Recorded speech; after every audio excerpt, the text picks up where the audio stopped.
Hello everyone, welcome to our first video for Chapter 7 on techniques of integration. So this chapter is just going to introduce lots of ways to evaluate integrals.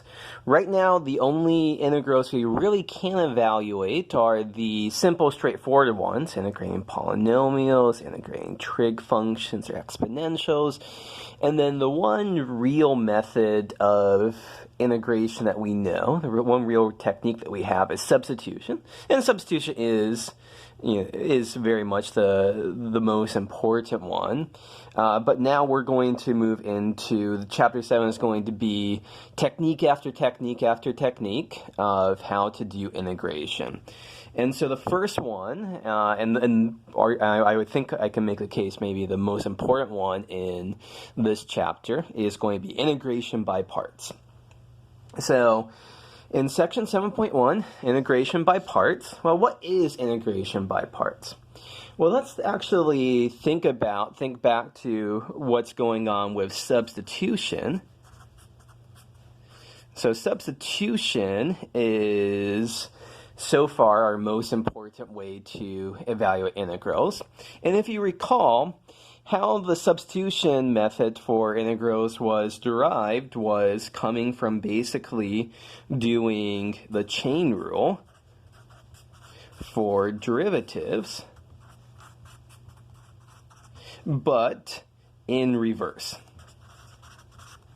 So we know what the chain rule is for derivatives, and the substitution method is basically just undoing the chain rule for derivatives. So now, for integration by parts, it's going to actually have a similar flavor to it, so one rule that we have for derivatives is the chain rule. Another one is going to be the product rule. And so the formula that for integration by parts is basically just going to be the product rule for derivatives, but we're going to be just running it in reverse. So that's the setup, that's the motivation for what we're going to be talking about in this section. Now let's actually do the work to derive the formula here. And so let's start off with, well, we're going to be using the product rule for derivatives. Let's actually write down what that is. So u and v here, we're thinking of these both as functions of x. And so the derivative with respect to x of u and v is the first function times the derivative of the second function plus the derivative of the first function times the derivative of the second function. So this is the product rule. But viewed from a different perspective, just think about definition of antiderivatives and stuff like that. If the derivative of this is equal to this, well then, we can basically just say here that uv is an antiderivative of everything over here. So that just basically says, so uv is the antiderivative of this over here. So let's write that out very carefully.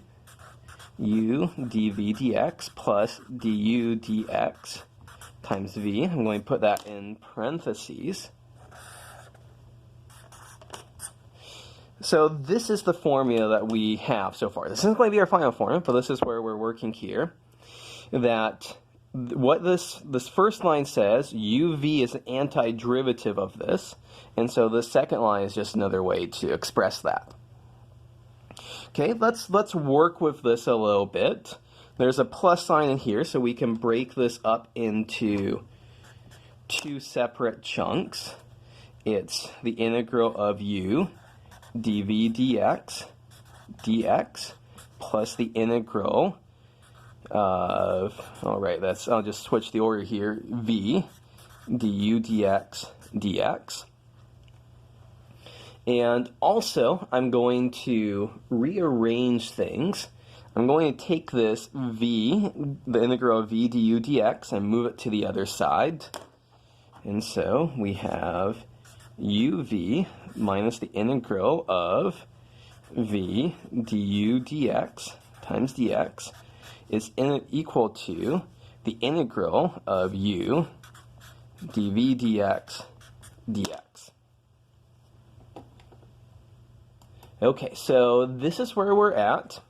And what we're going to do now is we're going to play around with these derivative and differentials. So it looks like these are, du dx, it looks like it's a fraction. Well, it's not quite, but it's helpful to think about what's going on here. We're going to say that this du dx times dx, we're going to say that's equal to du. This should feel familiar from like substitution, working with these differentials in terms of this integral here. dv dx times dx, I'm going to say that's equal to dv. And so what do we have here? uv minus the integral of v times du is equal to the integral of u times dv. And so moving things around, this ends up giving us our integration by parts formula. So this is the way that it's classically expressed. The integral of u dv is equal to uv minus the integral of v du. So in the next video, we'll do some examples working with this, but let's kind of point out when are situations we'd want to use this. If there's a product over here, oftentimes we use integration by parts when we're evaluating the integral of a product of two things.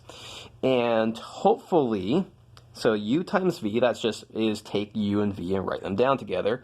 Hopefully, the integral of v du is simpler than the integral of u dv. We'll see examples of how to do that in the next, and in fact, basically the rest of the videos for this section.